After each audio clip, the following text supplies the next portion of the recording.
Do you remember that movie Groundhog's Day, where Bill Murray lives the same day over and over and over, waiting for the groundhog to see his shadow so that his never-ending winter will finally end? Okay, that is a ridiculous form of forecasting. There is a better way, right? And most companies are not looking at a groundhog to make accurate predictions.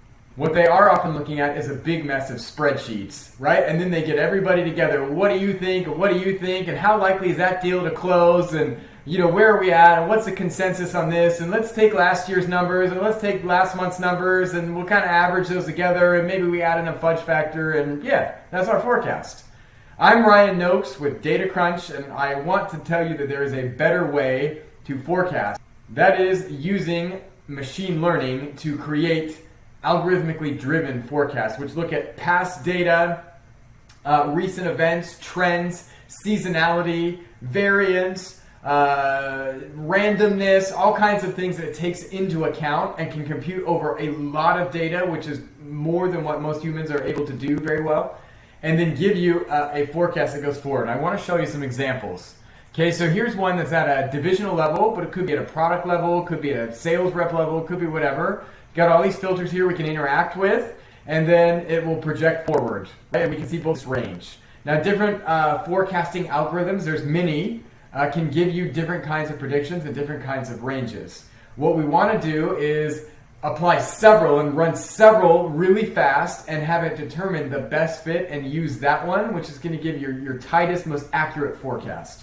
Okay, and we can do that and we can see things like, how are we doing year over year? Here's our forecast. Okay, we're going to be down year over year, so we've got some context now on our forecast. We can see how accurate we are. You'll notice here that the orange is the forecast, the gray is the actuals. Normally our algorithmic prediction is really, really tight.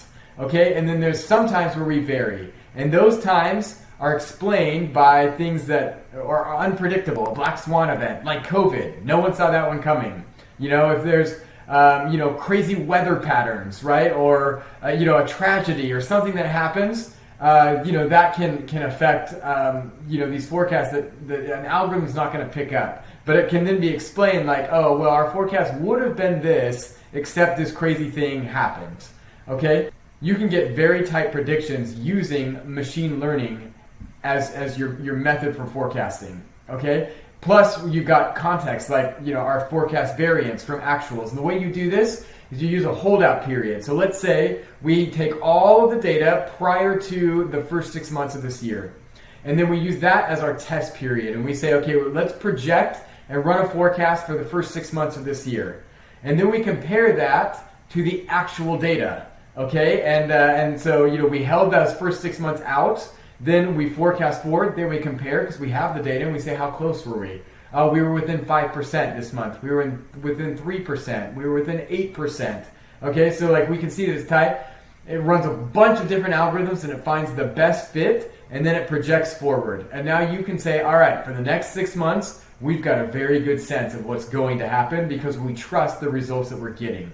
Okay, and you can see, here's the kind of result. This is a real forecast, and you can see its accuracy. Okay, we can do, mechanics give you how accurate their forecast is. We get everybody together in a room. What do you think? What do you think? What's consensus? How likely is this to close?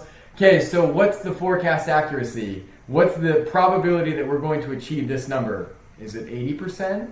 Is it 65%? Is it 99%? How do we know? Well, machine learning algorithm can do that. It can tell you down to the decimal point how accurate that forecast is. Okay? Then we can decompose a forecast into its various components, which is also something that can't always be done by humans. So we can say, okay, how much of our forecast is seasonality? How much is trend, right? So, here's the trend like this, but maybe recently the trend has become much steeper, or maybe it started to taper off, right? So it's going to factor all that in. So it's saying, looking at the numbers, here's what your trend component is. Here's your seasonality, which you see very strongly. Randomness, right? So we talked about the black swan event, like COVID or something. Okay, that's extremely random, right? And so then that would throw off our forecast. We'd say, okay, so for the value this month, how much of that was contributed by trends? How much of that was contributed by seasonality? And how much of that was contributed by randomness? We can break this down again with a way greater detail or way greater accuracy than a typical human might be able to do. Okay? Then we can look here, and again we can see accuracy, and we can compare a variety of different algorithms. We can look at a lot of different approaches, and we can visualize this in a way that it's easy for people to understand. So we can open up the black box of taking a lot of machine learning algorithms and show people here's what is going into this process, and that you can trust it. Okay, so you see it's going to calculate here. It wants to do this because it's running a bunch of forecasts right now under the hood. Okay, but let's okay, so it's kind of showing you like different kinds of things. Here's this kind of forecast. Here's that kind of forecast. Here's this kind of one, and then how close are they? Which one is the best fit? You see, they're all pretty close, but there are some that are maybe a little better than others. Okay. That's algorithmic forecasting. That's machine learning, looking at your data and then giving you a prediction. Okay, and then we can do that. In fact, we can even layer in things like, well, what if we increase our marketing spend by 10% this month? Or what if we hire 2 new people? What would happen then? Right? So we could see, let's say we want to do a forecast of leads per channel. Well, how many leads are Facebook going to generate for us? Okay, so we could do that. Or, this is for a home services, painting company. So they're like, okay, well, what about home shows or Home Advisor or Angie's List, right? So we can now forecast like, well, what if we adjust our budget in that channel? Then we can reforecast and see what happens. And then we can see what happens to the overall.